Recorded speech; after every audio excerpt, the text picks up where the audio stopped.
Բարև ձեզ հարգելի հայրենակիցներ, ես Մանոթ Հակոբյանն եմ Կիևից։ Այսօր Ուկրաինա-Ռուսաստանի լայնածավալ ներխուժման 1475-րդ օրն է, հետաքրքիր նորությունների պակաս չկա, կաշխատեմ հակիրճ ձեզ ամենակարևորի մասին տեղեկացնել։ Քանի դեռ Ռուսաստանում որոշ կերպարներ ուրախանում են նավթի գների բարձրացմամբ Իրանի շուրջ էսկալացիայի պատճառով, բայց միևնույն ժամանակ չգիտեն, թե ինչպես իրենց նավթը հասցնեն գնորդին, Ուկրաինան ռազմաճակատում ընդլայնում է ոչնչացման, այսպես կոչված kill զոնան, ոչնչացման գոտին, տեղ-տեղ այդ գոտին հասել է մինչև 60 կիլոմետր։ Իդեպ Ուկրաինան մտնում է Իրանի դեմ պայքարի մեջ մերձավոր արևելքի երկրների պաշտպանության համար։ Դե գաղտնիք չէ, որ Իրանը վաղուց Ռուսաստանի միջոցով պատերազմում է Ուկրաինայի դեմ իր շահեդներով եւ հրթիռներով, եւ քանի դեռ Իրանը դիտվում է որպես չարիք ամբողջ աշխարհում, Ուկրաինան ամրապնդում է իր դերը չարիքի դեմ պայքարում եւ ուկրաինական ռազմաճակատում եւ Պարսից ծոցի տարածաշրջանի երկրների պաշտպանման հարցում։ Ուկրաինայի նախագահ Վլադիմիր Զելենսկին հայտնել է, որ Կիևը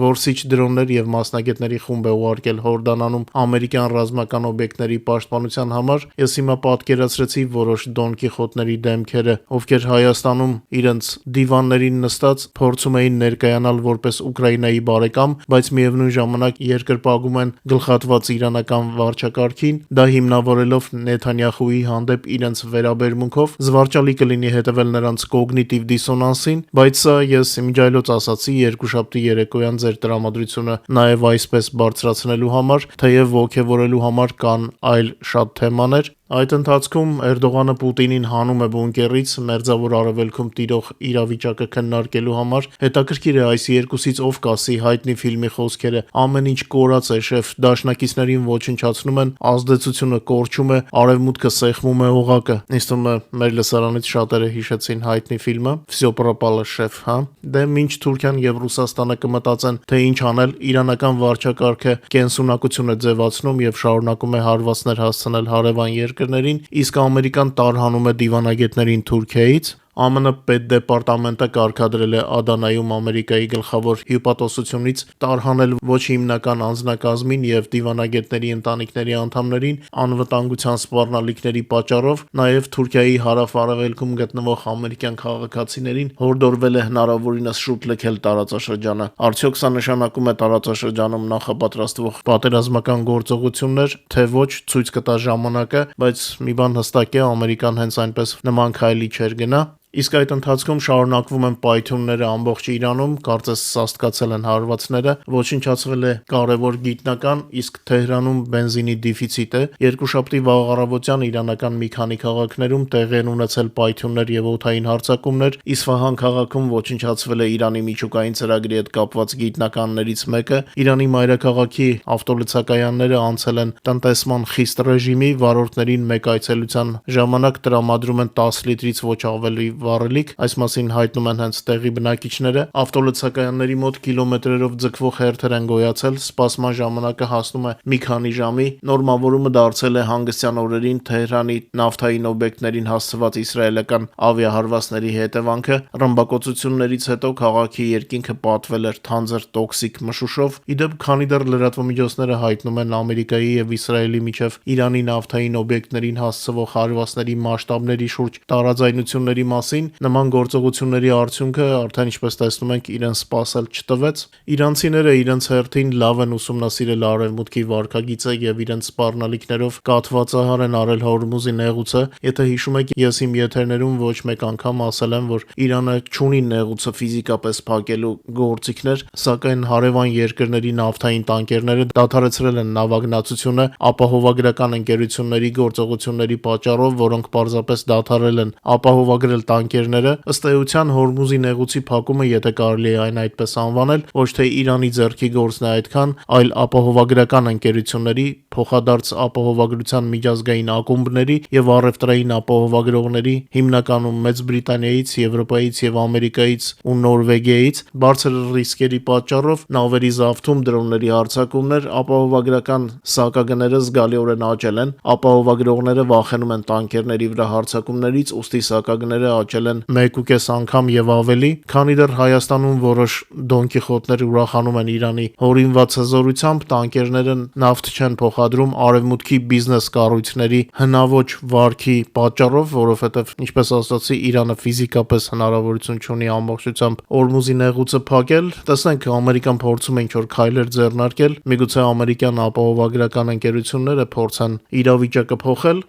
Իդեպ երեկվա եթերում անալիտիկա Յուվա Ալիքով մեր հարգարժան հյուրը Լեհաստանից հստակ մատնանշեց Թրամփի իրական նպատակները Իրանի հետ կապված այս ռազմական գործողություններում, բավականին հետաքրքիր հարցազրույցեր եւ ուկրաինացի փորձագետի եւ լեհ փորձագետի կարծիքները ներկայացրեցինք աշխարհում, Ուկրաինայում եւ Հայաստանի շուրջ իրադարձությունների մասին։ Դե աշխարհը միայն Իրանով չի սահմանափակվում, Ռուսաստանի տարածքում ուկրաինական դիփ ստրայքները, խորքային արվածները ոչ ոք չի չեղարկել։ Դրանցից ամենաթարմը Վելիկի Նովգորոդում էր, որտեղ տեղացիները հայտնում են պայթյունների մասին քիմիական գործարանի շրջանում, իսկ գիշերը հարձակման է ենթարկվել Կրասնոդարի երկրամասի Տեմրյուկի ծովային նավալցման տերմինալը։ Սոչիում մարտի 8-ի երեկոյան նույնպես լսվել են հզոր պայթյուններ։ Համացանցում գրում էին բնակելի տան վրա հոփրթիրի ընկնելու մասին, ինչի հետևանքով հրդեհ է բռնկվել։ Օդային մարտի հետևանքները զգացվել են նաև Անապայում, Ախտիրսկի ավանում եւ Կրեմսկում։ Բոլոր կադրերը, որ հնարավոր էր գտնել, մեր Telegram-ում են։ Դա ես Ռուսաստանում ապրող,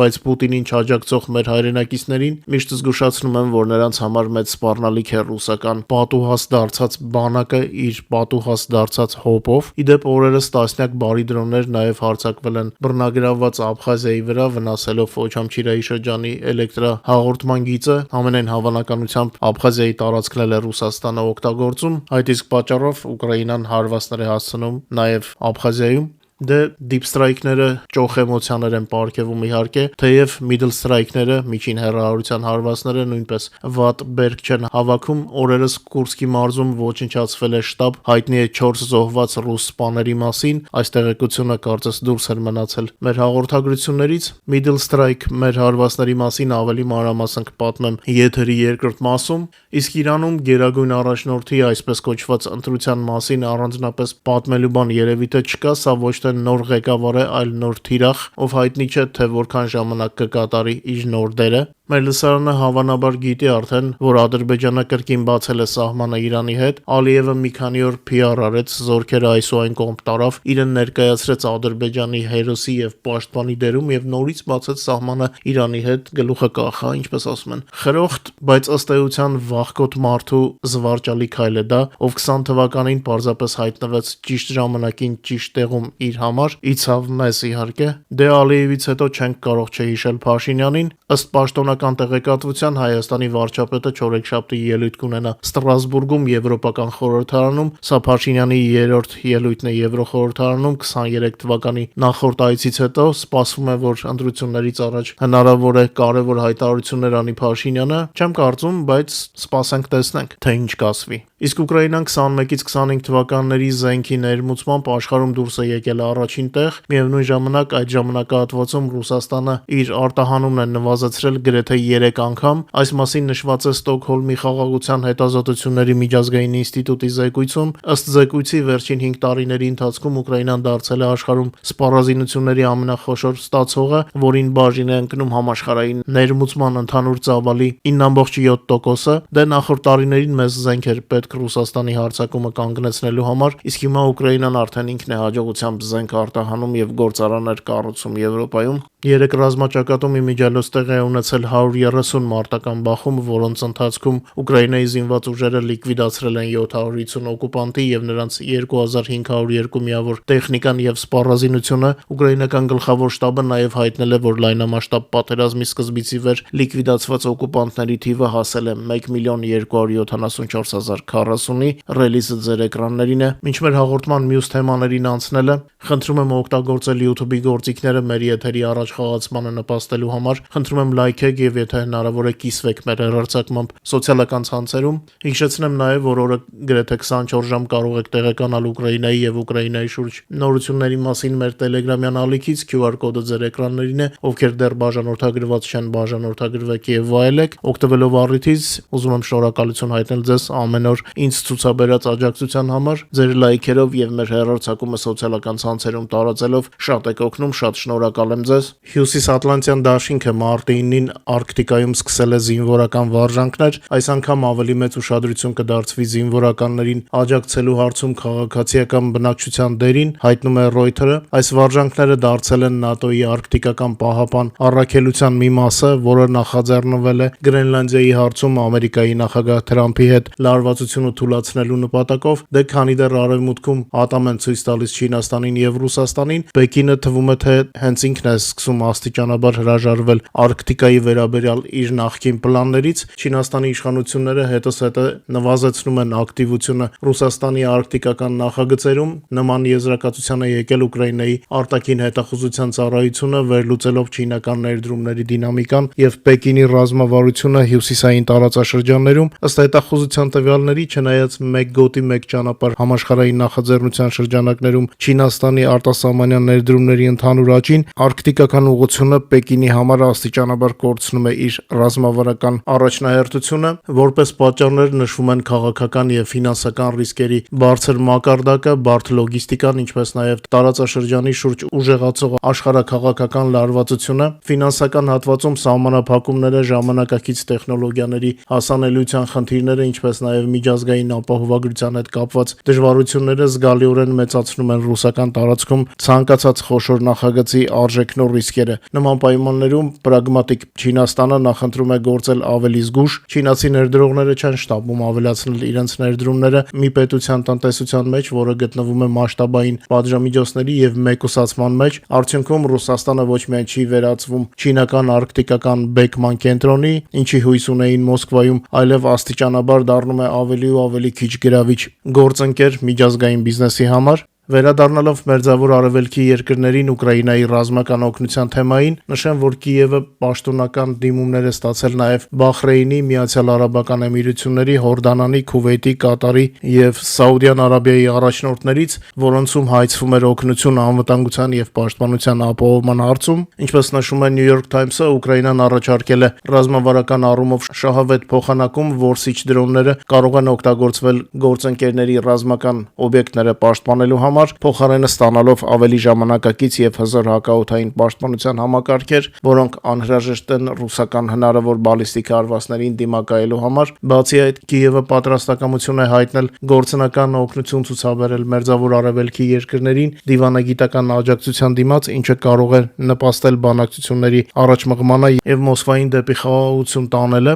Համագործակցության տնտեսական կողմը շատ գրավիչ տեսք ունի, գրում է թերթը։ Ուկրաինական որսիչ դրոնների մեծ մասի արժեքը ընդամենը մի քանի հազար դոլար է, մինչդեռ Patriot համակարգի մեկ պաքի 3 հրթիռը գնահատվում է մոտ 4 միլիոն դոլար, ինչը ուկրաինական դրոնները դարձնում են համեմատաբար էժան, բայց արդյունավետ գործիք ռազմավարական կարևոր օբյեկտների պաշտպանության համար։ Այս պահի դրությամբ կա 11 հարցում Իրանի հարևան երկրներից, եվրոպական պետություններից եւ Ամերիկայից շահեդներից պաշտպանվելու վերաբերյալ, այս մասին ասել է անձամբ Զելենսկին։ Մեջբերեմ, Ուկրաինան պատրաստ է դրական արձագանքել նրանց հարցումներին, ովքեր օգնում են մեզ պաշտպանել ուկրաինացիների կյանքը եւ Ուկրաինայի անկախությունը։ Հարցումների մի մասին մենք արդեն պատասխանել ենք կոնկրետ որոշումներով, կոնկրետ աջակցությամբ։ Ուկրաինայի ազգային անվտանգության պաշտպանության խորհուրդը գլխավոր շտաբի եւ պաշտպանության ուժերի հետ միասին կորոշեն, թե մեր պետությանը ուղված այլ որ հարցումներին կարող ենք դրական արձագանքել, այնպես որ չնվազեցնենք պաշտպանվելու մեր սեփական կարողությունները,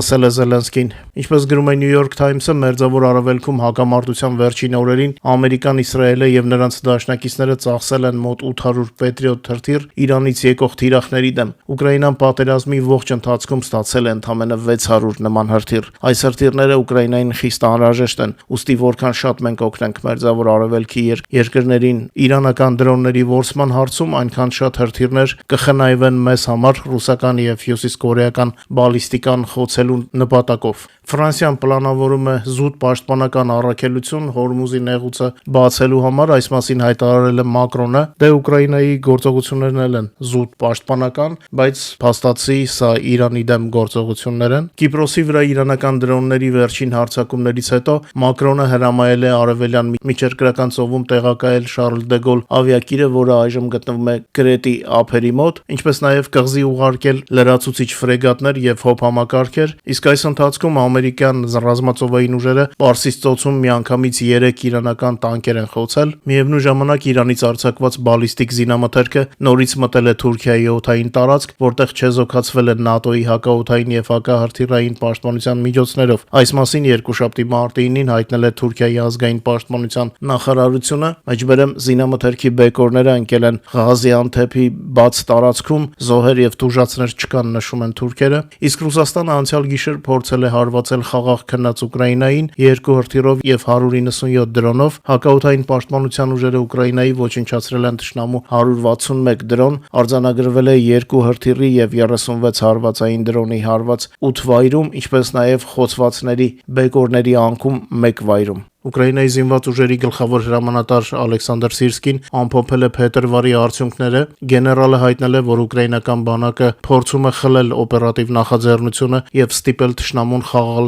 մեր կանոններով, իսկ փետրվարը դարձել է այն ամիսը, երբ ուկրաինական զինուժի զորքերը ավելի շատ տարածք են ազատագրել, քան կորցրել են առաջին անգամ 24 թվականից ի վեր։ Ալեքսանդր Սիրսկին նշել է, որ Ալեքսանդրովսկի ուղղությամբ օդադեսանտային զորքերի գրոհային զորքերը մեկ ամսվա ընթացքում վերականգնել են վերահսկողությունը 285-ից ավել քառակուսի կիլոմետր տարածքի նկատմամբ։ Գործողության սկզբից ի վեր ընդհանուր առմամբ ազատագրվել է ավելի քան 400 քառակուսի կիլոմետր։ Գեներալը ընդգծել է, որ ռուս ագրեսորը քանակապես գերազանցում է գրեթե 3 անգամ ուկրաինական զորքին, սակայն ուկրաինական ուժերի ակտիվ գործողությունները ստիպում են ռուսական բանակին հետաձգել իրենց գործողությունների ժամկետները, կարկատել իրենց պաշտպանության անցքերը եւ զորքեր տեղափոխել այլ ուղղություններից։ Ուկրաինական զինված ուժերը շարունակում են հարվածներ հասցնել նաև Ռուսաստանի տարածքին։ Փետրվարին Deep Strike միջոցներով խոցվել է 85 թիրախ, ինչը հանգեցրել է Ռուսաստանում նավթի վերամշակման գրեթե 25%-անոց անկման։ Սիրսկին հատուկ նշել է Ուդմուրտիայի Ոդկինսկի գործարանին հասցված արդյունավետ հարվածը, որտեղ արտադրվում են Իսկանդեր-M Արեշնիկ եւ այլ հրթիռներ։ Արձանագրվել է նաև օկուպանտների կողմից FPV դրոնների կիրառման 18%-ով նվազումը, ինչը թշնամու դրոնների արսենալների ոչնչացման հավանական հետևանքն է։ Փետրվարին Ուկրաինայի զինված ուժերի հրթիռային զորքերը հասցրել են 228 հարված թշնամուն, ավիացիան 104 հարված, իսկ ուկրաինական դրոնները կատարել են գրեթե 294,000 մարտական առաջադրանք։ Սիրսկին հայտնել է, որ թեև ամեն ինչ չէ, որ հեշտ է տրվում, բայց ուկրաինական բանակը դիմակայում է հարվածներին, ուղղում սխալները եւ հզորացնում հնարավորությունները։ Գլխավոր հրամանատարի խոսքով փետրվարին բարելավվել է միջազգային օգնության ստացման միտումը, սակայն հիմնական աղբյուրը մնում է սեփական ուժերով վերանորոգումն ու վերականգնումը։ Այս ցուցանիշը անցած փետրվարին այս տարվա հենց հունվարի հետ համեմատ աճել է գրեթե 1/4-ով։ Պատմեմ ձեզ նաև ուկրաինական Middle Strike-ի մասին։ 26 թվականի մարտի 8-ի գիշերը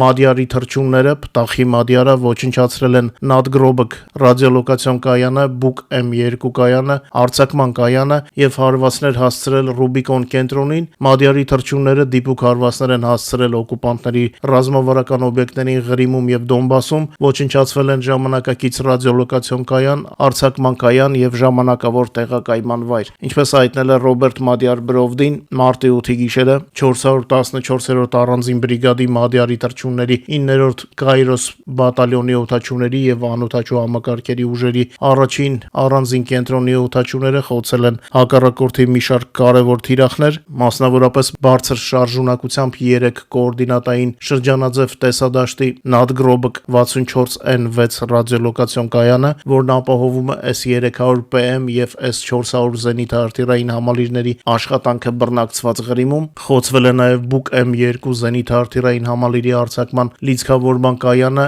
9A316 Դոնեցկի տարածքում, Ռուբիկոն կենտրոնի ժամանակավոր տեղակայման վայրը Դոնեցկի մարզում։ Հարվածների համար ուկրաինական կողմը օգտագործել է մեր արտադրության Middle Strike FP2 միջոցներ 60-ից 100 կիլոգրամ քաշով մարտագլխիկով, ինչը ապահովում է խոցման բարձր ճշգրտություն եւ արդյունավետություն։ Իդեպ համաձայն ռուսական լրատվամիջոցների հաղորդագրությունների Վելիկի Նովգրոդում տեղի ունեցած հարձակման ժամանակ պայթյունները որոտացել են Ակրոն քիմիական գործարանի տարածքում, որն արտադրում է ամոնիակ, կարբամիտ, ամոնիակային սելիտրա, NPK պարարտանյութեր, ինչպես նաև պայթուցիկ նյութերի բաղադրիչներ ռուսական բանակի հրթիռների եւ արկերի համար։ Շատ չերկարացնեմ երկուշաբթի օրվա եթերը, շնորհակալ եմ, որ մեզ հետ եք, խնդրում եմ չմոռանալ լայքել մեր եթերը եւ հնարավորության դեպքում կիսվել սոցիալական ցանցերում, իսկ նրանց, ովքեր դեռ չեն բաժանորդագրվել մեր ալիքներին, խնդրում եմ անպայման բաժանորդագրվել, դա մեզ շատ կօգնի։ Ձեզ ցանկանում եմ ամենայն բարիք եւ մինչ նոր հանդիպում վաղվա եթերում, բարով մնաք եւ ամենագլխավորը անփորձանք։